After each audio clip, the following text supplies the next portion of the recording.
Hello everyone and welcome to Stan the Wine Man TV. I'm your host Stan Rattan and this is the Blue Collar Wine Show where I try to help you spend your wine dollars wisely. And over the last I did Pinot Noir, did Malbec, now I'm moving on to France. And you know what, one of the areas in my store, and I have no idea, it's a mystery to me, one of the areas that I really struggle in selling the wines even though I love them myself is Cotes-Du-Rhone.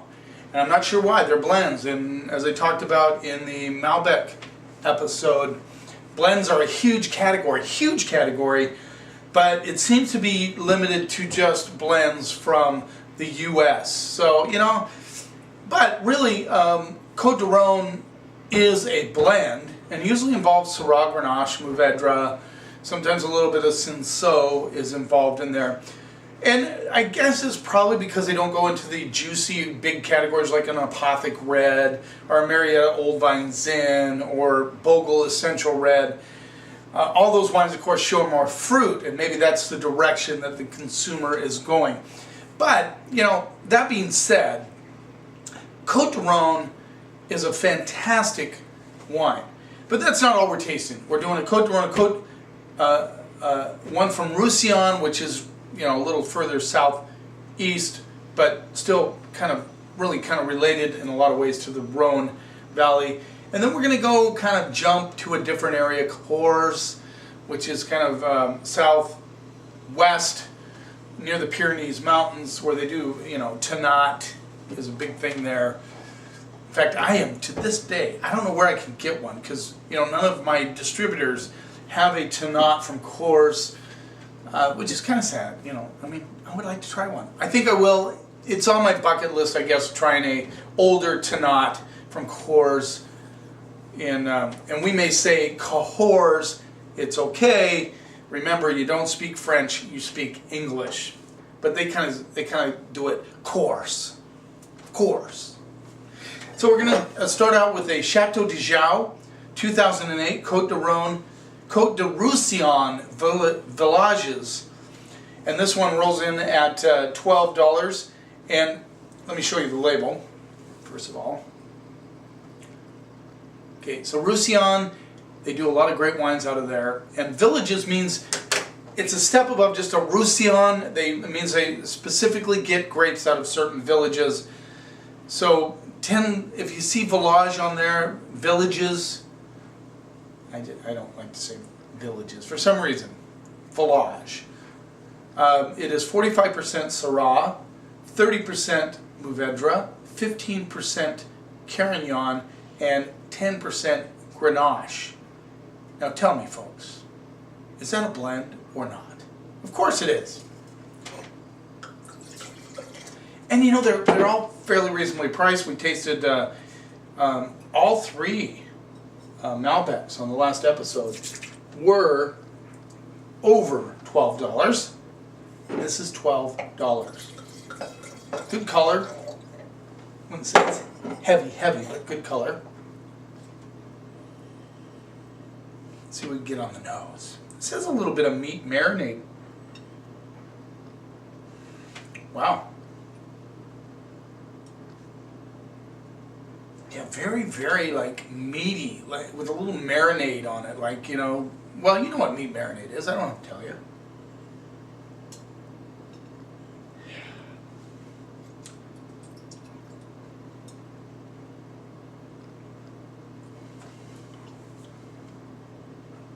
Yeah, almost like you've a little balsamic vinegar in that meat marinade, like you put a slab of beef, you pour a little marinade, maybe your favorite marinade, and then you put a little bit of like a raspberry, like a reduced raspberry sauce, compote, maybe, is that the right word? And maybe some balsamic vinegar. With a little cherry coming through also. Very interesting aromas coming off this wine. Very interesting. A little bit of, definitely some of that natural black licorice, not, you know, not like American vine, but like that Panda black licorice. Very interesting, very beefy on the nose.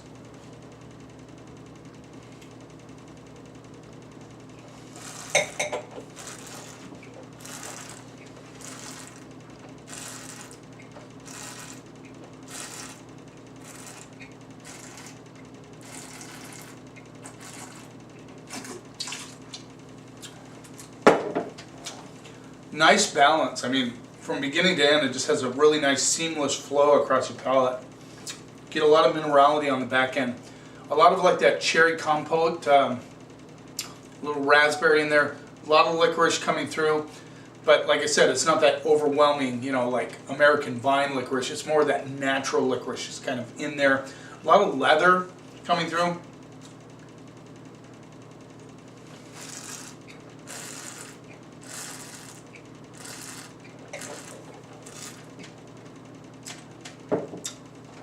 Very soft tannins, but they're structured. Very approachable. It has that kind of a roasted meat thing going on. I'm surprised there's not more spice in this, but yeah. I mean, you put this in a decanter, allow that Grenache to kind of take over. It doesn't have a huge amount of Grenache, so I think it's only 10%, yeah. It has that Mourvedre really comes through. That Mourvedre just gives it that backbone. Nice bottle of wine for 12 bucks. This is a beauty. I'm going to go A- on this one. I'm thinking A. But I'm just going to hedge down just a little bit. I don't know why. No, I do know why. It's not, you know, I mean, an A is one that's just like so stellar. You know, this is a great bottle of wine. Don't get me wrong. I'm going A-. I'm sticking to my guns on that one. By the way, I wanted to ask you, you can make some comments. I don't get a huge amount of comments yet. I'm hoping to get more comments. So please, if you subscribe, if you're watching these videos, give me your input. If you want to stay anonymous, I don't care. Give yourself a nickname, whatever you want to do. Do you like the grading system? I mean, I've switched over to that a long time ago because I think the 100-point system just got so ridiculous. I mean, you very rarely see anybody go under an 88, 87, and, you know, it's like, what is 100 points? I mean, I just like the grading system because it's more subjective. I mean, you know, like I said so many times, you know, I got A's in class because of my effort. And, you know, like I said, that's an A- wine. It's only 12 bucks. I know, you're saying, well, how can a $12 wine be an A-? It's an overachiever. I mean, it's doing a good job for that price. I like the grading system, but I want to hear your input. What do you think? Are you comfortable with that? Do you understand where I'm going with that? Do you want to hear what other wine critics have scored these wines? Because I could probably add that to the program. A little harder for me, but I could do it. Do you want to hear that? Or do you just like, you know, hearing my take on the wines and, you know, go from there? Let's give this a little rinse.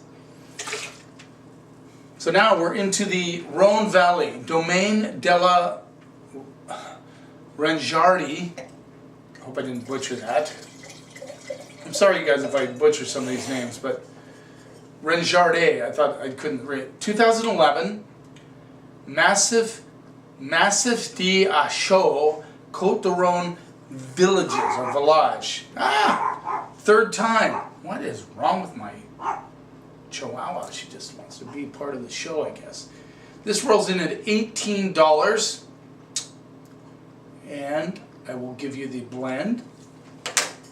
It is 60% Grenache, 20% Syrah, 10% Cinsault, 5% Mourvedre, and 5% Carignan.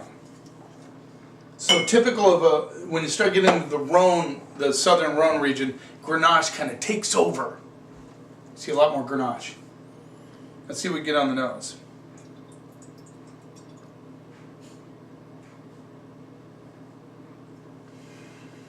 This actually smells like it has a little bit of alcohol going on, which, let's see if I can find it. Try to not have a pregnant pause while I'm looking for the alcohol level, which is not going to jump out at me, of course.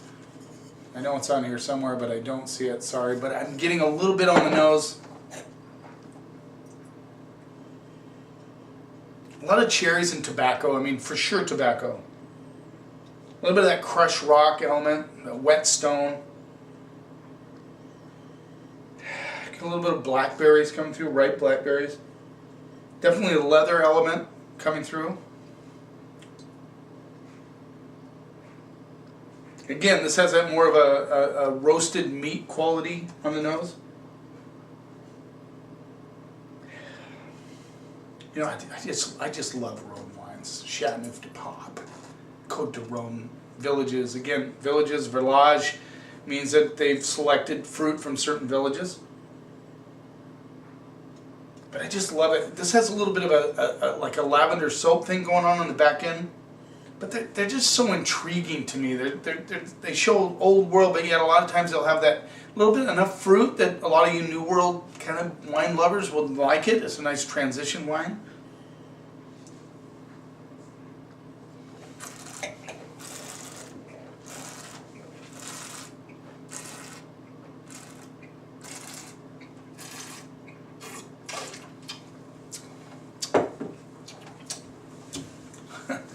Two in a row. What a beauty. I love that wine. The cherry notes come through. A little currant coming through on this one. Nice acidity. When I say nice acidity, it just got a little lift to it. Not as much as a couple of those Malbecs that we had on the last episode.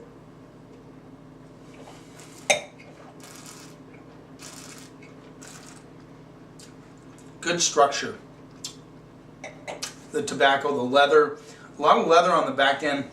And then I get a little bit of like a cherry, blackberry, kind of a melange of fruits coming through on the end.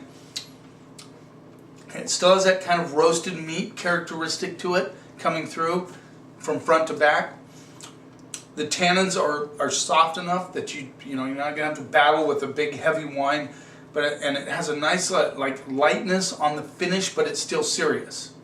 It's kind of like Muhammad Ali. He kind of jab, jab, jab, boom. Get you. It's like those little soft jabs that they're not.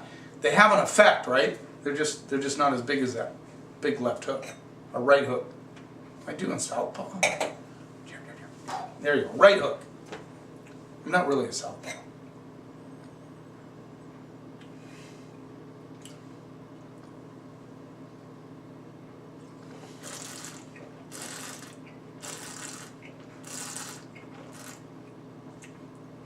Nice flower notes coming through, good minerality. $18. I'm going to go A- on that one. 2 A- in a row. Really good wines. Really good wines. For the money. They're seriously good. Now we're going to jump from Roussillon to Rhone, to the Cotes-Du-Rhone. Now we're going to Cahors. And some seriously good wine comes out of this region. One of the more famous ones, and perhaps you've had it, is Cahors. Kermit Lynch imports that wine, and that's a very famous Cahors wine. This is Chateau de Gadau, 2009 Cahors, and this is 80% Malbec, 15% Merlot, and 5% Tannat. So this rolls in at, is that right, $9. And I'm drinking this behind a 12 and a 18, just because I know that Cahors wines tend to be a little denser, bigger. $9, so let's see what we get on the nose. Man, the color on this is incredible. Very purple, dark colors on this one. A lot of licorice right off the bat.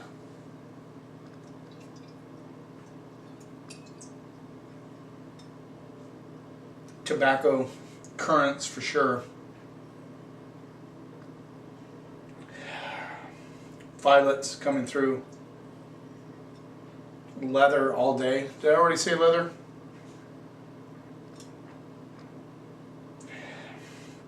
Little tarry action coming through on the nose.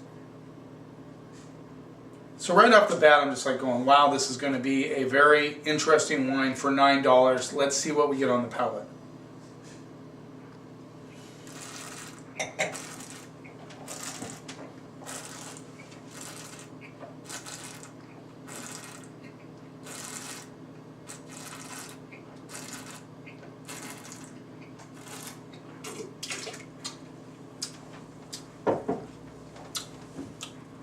Currants up front, good minerality on the finish, but I'm telling you, baby, it's very hollow in the middle.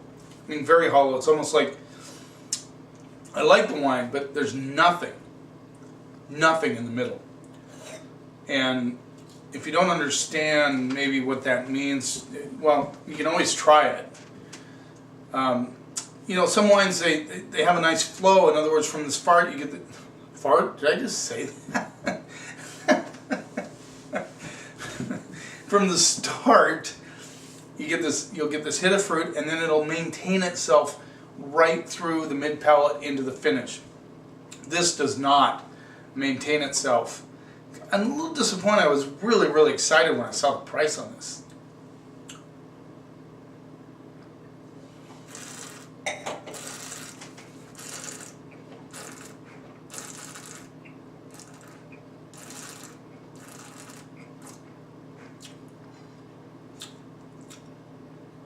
Crazy. A lot of, right up front, you get kind of a tarry tobacco current thing going on. A little bit of a stewed meat thing, not stewed meat, but roasted meat thing. In the back end, actually it has some interesting stuff on the back side. A little bit of spice, like a white pepper, maybe black pepper. A little bit of forest floor coming through on the back end. It does stick on the back end, but it's right in that middle. That mid palate is so hollow, there's nothing there. It's almost like it disappears, like Casper on the mid palate.